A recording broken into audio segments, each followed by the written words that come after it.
ഹെരോദാവിന്റെ പ്രേതം ബാധിച്ച മനുഷ്യർക്ക് ക്രിസ്തുമസ് എന്നത് ഭയത്തിന്റെ നാളുകളാണ്.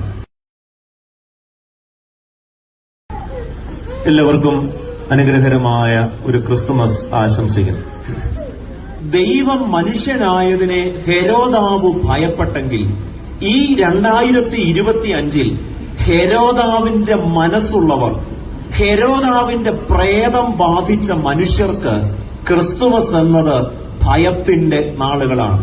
സന്തോഷത്തിന്റെ അവസരങ്ങളിൽ മനുഷ്യർ സന്തോഷിക്കുന്നത് കാണുമ്പോൾ അതിൽ ഭയം തോന്നുന്നത് ഹെരോദാവിന്റെ പ്രേതമുള്ള മനുഷ്യർക്കാണ്.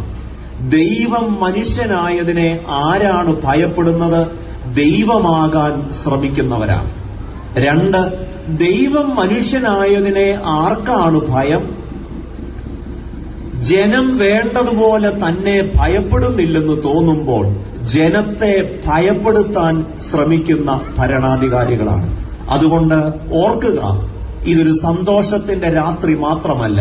ഒരു പക്ഷേ ഇനിയുള്ള നാളുകളൊക്കെ ഹെരോദാവിന്റെ പ്രേതം ബാധിച്ച ഭരണാധികാരികളുടെ പലതരത്തിലുള്ള ഭീകരമായ പല നടപടികൾക്കും ഒരു പക്ഷേ നമ്മുടെ നാടുൾപ്പെടെ സാക്ഷ്യം വഹിക്കേണ്ടി വരും.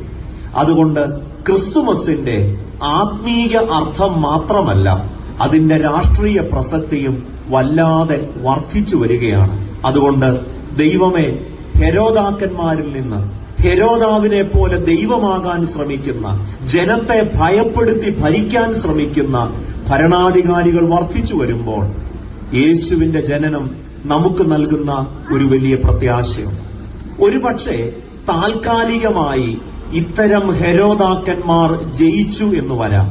യേശുവിനെ ക്രൂശിച്ചപ്പോൾ യേശുവിന്റെ ക്രൂശിന്റെ മുകളിൽ ഒരു കാര്യം എഴുതി വെച്ചു: യഹൂദന്മാരുടെ രാജാവ്.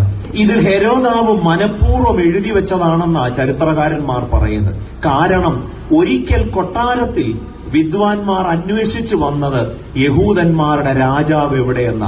ദേ കിടക്കുന്നു കുരിശിൽ നിങ്ങൾ രാജാവെന്ന് പറഞ്ഞവൻ. പക്ഷേ ലോകത്തിന്റെ രാജാവിനെ അധികം നാൾ ആർക്കും കല്ലറയിലോ ക്രൂശിലോ തളച്ചിടാനാവില്ല.